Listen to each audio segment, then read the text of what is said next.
हबीब सल्लल्लाहु ताला अला मुहम्मद सल्लल्लाहु अलैहि वसल्लम। मेरे यूट्यूब के नाज़रीन और इस्लाम भाई आपको अस्सलाम वालेकुम व रहमतुल्लाहि व बरकातुहू। आज मैं हज़रत गौसे पाक रज़ियल्लाहु ताला अन्हु गैर वाले सरकार के नाम मुख्तसर करूँगा।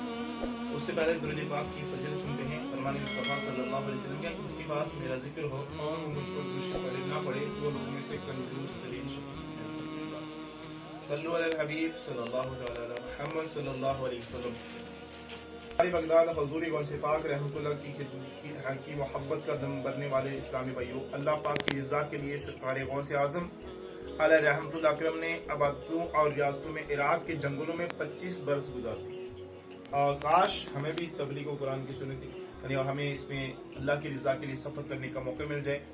सरकार बगदाद हजूरी गौसे पाक रहमतुल्लाह फरमाते हैं कि मैं शहर में खाने के इरादे से गिरे पड़े टुकड़े या जंगल की कोई घास या पत्ती उठाना चाहता और जब देखता कि दूसरे फुकरा उसकी तलाश में हैं तो इस्लामी भाइयों पर इशार करते हुए ना उठाता बल्कि यूं ही छोड़ देता। वो उठा कर ले जाते और खुद भी भूख में भूखा रहता।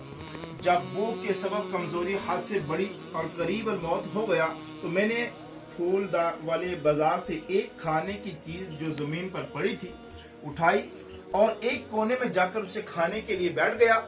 इतने में एक अजमी नौजवान आया। उसके पास ताजा रोटियां और बुना हुआ गोश्त था। वो बैठकर खाने लगा। उसको देखकर मेरी खाने की ख्वाहिश एकदम शिद्दत इख्तियार कर गई और जब वो अपने खाने के लिए लुकमा उठाता तो भूख की बेताबी की वजह से बेख्तियार जी चाहता कि मैं मुंह खोल दूं ताकि वो मेरे मुंह में लुकमा डाल दे। आखिर मैंने अपने नफ्स को डांटा कि बेसब्री मत कर, अल्लाह पाक मेरे साथ है, चाहे वो मौत आए मगर मैं इस नौजवान से मांगकर हरगिज नहीं खाऊंगा। यकायक वो नौजवान मेरी तरफ मतवजा हुआ और कहने लगा, भाई आ जाइए, आप भी खाने में शरीक हो जाइए। मैंने इनकार किया। उसने इसरार किया। मेरे नफ्स ने मुझे खाने के लिए बहुत उबारा लेकिन मैंने फिर भी इनकार ही किया। मगर उस नौजवान के बेहम इसरार पर मैंने थोड़ा सा खाना खा लिया। उसने मुझसे पूछा, आप कहाँ के रहने वाले हैं? मैंने कहा, मैं जिलान का हूँ। वो बोला, मैं भी जिलान ही का हूँ। अच्छा ये बताइए कि आप मशहूर जाहिद हजरत सैयद अबू अब्दुल्ला सोलमी अलैहि रहमतुल्लाह कवि के नवासे अब्दुल कादिर को जानते हैं? मैंने कहा, वो तो मैं ही हूँ। ये सुनकर वो बेकरार हो गया और कहने लगा, मैं बगदाद आने लगा। आपकी अम्मी जान ने आपको देने के लिए मुझे 8 सोने की अशरफियां दी थी। मैं यहाँ बगदाद आकर तलाशता रहा मगर आपका किसी ने पता ना बताया, यहाँ तक कि मेरी अपनी रकम तमाम खर्च हो गई। 3 दिन तक मुझे खाने का कुछ ना मिला। मैं जब भूख से निडाल हो गया और मेरी जान पर बन गई तो मैंने आपकी अमानत में से रोटियां या भुना हुआ गोश्त खरीदा। हुजूर आप भी बखुशी से तनावत फरमाइए, ये आप ही का माल है। पहले आप मेरे मेहमान थे, अब मैं आपका मेहमान हूँ। बकिया रकम पेश करते हुए बोला, मैं एक माफी का तलबगार हूँ। मैंने इज़्तिरारी हालत में आपकी रकम से खाना खरीदा था। मैं बहुत खुश हुआ। मैंने बचा हुआ खाना और मजीद कुछ रकम उसको पेश की। उसने कबूल की और चला गया। मेरे इस्लामी भाइयों, ये थी यारी हज़रत गौसे आज़म रज़ियल्लाहु अन्हु की शान कि अल्लाह के वलियों के सरताज हज़रत गौसे पाक रज़ियल्लाहु ताला अन्हु जो है अपनी जिंदगी जो है किस तरह भूख में बर्दाश्त करते हैं। जो अल्लाह के दोस्त होते हैं वो अल्लाह तबारक व तआला की रज़ा की खातिर अपनी जान को भूख को सबको बर्दाश्त करते हैं।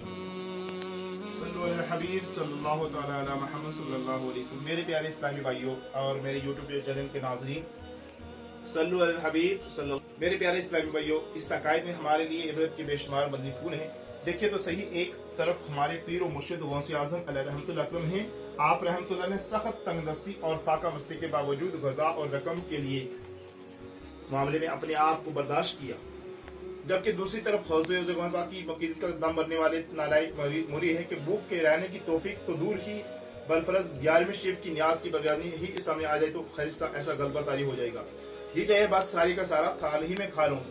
तो मेरे इस्लामी भाइयों, ऐ आशिकाने रसूल, आपको जब भी दूसरे के साथ मिलकर खाने का इत्तेफाक हो, बड़े बड़े नवाले बगैर चबाए जल्द निकलने और उम्दा बूटियां अपने طرف سرکار لینے کی خاطر جو ہے ایسا نہ کیجیے.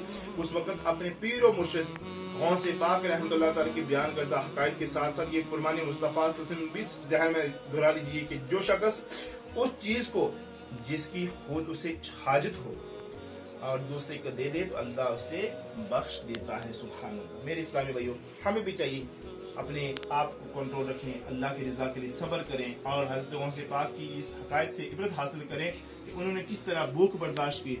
بھوک برداشت کرنے کے بعد اللہ کی راہ میں 25 برس تک یعنی کس طرح اللہ کی راہ میں ویران جنگل میں سفر کرتے ہیں.